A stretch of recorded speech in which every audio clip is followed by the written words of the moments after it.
Electronic दुकान को चोरों ने दूसरी बार बनाया निशाना। 1 लाख रुपए के इलेक्ट्रॉनिक सामान सहित गले में रखे 8,000 किए पार। इलेक्ट्रॉनिक दुकान को चोरों ने दूसरी बार बनाया निशाना। 1 लाख रुपए इलेक्ट्रॉनिक सामान सहित गले में रखे 8,000 रुपए पर किया हाथ साफ।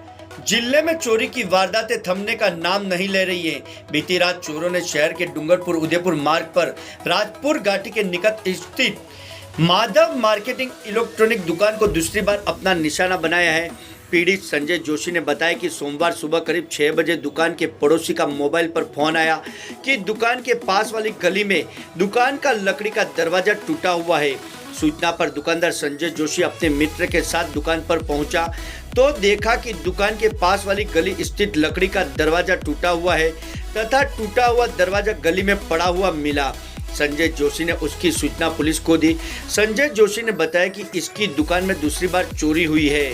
चोरों ने लकड़ी के दरवाजे को तोड़कर अंदर प्रवेश किया है, जहां चोरों ने दूसरी लकड़ी के दरवाजे को भी तोड़कर दुकान के अंदर दाखिल हुए तथा दुकान में लगे सीसीटीवी कैमरे को भी तोड़कर दुकान के अंदर काउंटर के गल्ले को तोड़कर अंदर रखे करीब 8,000 रुपये सहित करीब 1 लाख रुपये के इलेक्ट्रॉनिक सामान पर अपना हाथ साफ कर लिया है। चोरों ने चोरी की वारदात को अंजाम देने के बाद दुकान के अंदर ही कागज के टुकड़े जलाने की कोशिश की है, जिसके बाद चोरों ने सीढ़ियों के रास्ते ऊपर कमरे में गए, जहां चोरों ने बिजली के वायर को काट दिया। पीड़ित दुकानदार संजय जोशी ने बताया कि 8 माह पूर्व भी दुकान में चोरी हुई थी। इस दौरान चोरों ने 1 से 1.5 लाख का इलेक्ट्रॉनिक सामान चोरी किया था, जिसका अब तक कोई पता नहीं चल पाया है। वहीं दूसरी बार फिर से चोरों ने दुकान को अपना निशाना बनाया है। क्या कहा पीड़ित संजय ने, सुनिए उन्हीं की मुँह जुबानी।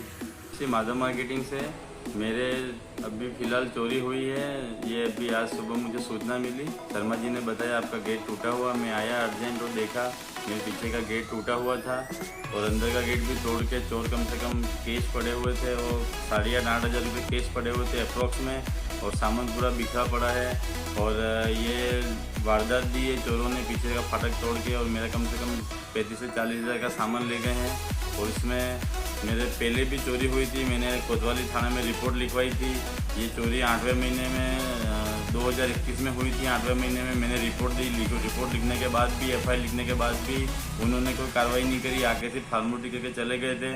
और अभी भी इन्होंने इसके बाद में मैंने फिर फोरेंसिक जांच के लिए, मतलब मैंने वो पूर्व जो SP साहब है उनको मैंने रिपोर्ट दी थी कि मेरे को तगड़ी कार्रवाई चाहिए, क्योंकि चोरी आज मेरी हुई, कल किसी और के भी हो सकती है। तो जांच के लिए मैंने करा तो उन्होंने बोला कर देंगे करे, कोई आया नहीं, कोई कार्रवाई नहीं की गई।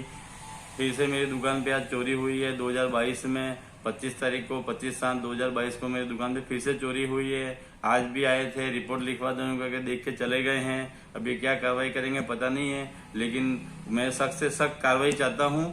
और अगर ये इस तरह से चोरियाँ होती रही तो आज ये दुकानदार गरीब दुकानदार होता है, तो जैसे जैसे व्यापार करता है, उधारी भी करता है, व्यापार करके अपना बिजनेस बढ़ाना चाहता है, तो इस चीज़ को चोर चोरी करके ले जाते हैं, तो इस चीज़ का कितना तकलीफ होगी, वो बहुत दुखद बात है। मतलब यूँ प्रशासन के लिए कि ऐसी मतलब दुख वाली बात है। चोरी होने के बाद भी इन लोगों को ना चोर का पता चलता है, ना चोरी होने की वारदात का कोई पता रहता है कि चोरी हुई है, कब हुई, क्या हुआ, कोई चीज़ का कोई ये नहीं है। इसलिए मैं चाहता हूँ कानून की तरफ से सख्त कार्रवाई करके मुझे चोर को सख्त कार्रवाई करके मेरा माल जो सामान गया है, दुकान का इन्वर्टर गए हैं, कूलर का सामान गया है, इसके बाद में मिक्सर गए हैं, पंखे गए हैं, ये पूरा सामान है, मुझे बरामद करावे। बस मेरी यही कोतवाली थाने से रिपोर्ट की यही मेरे को है बस।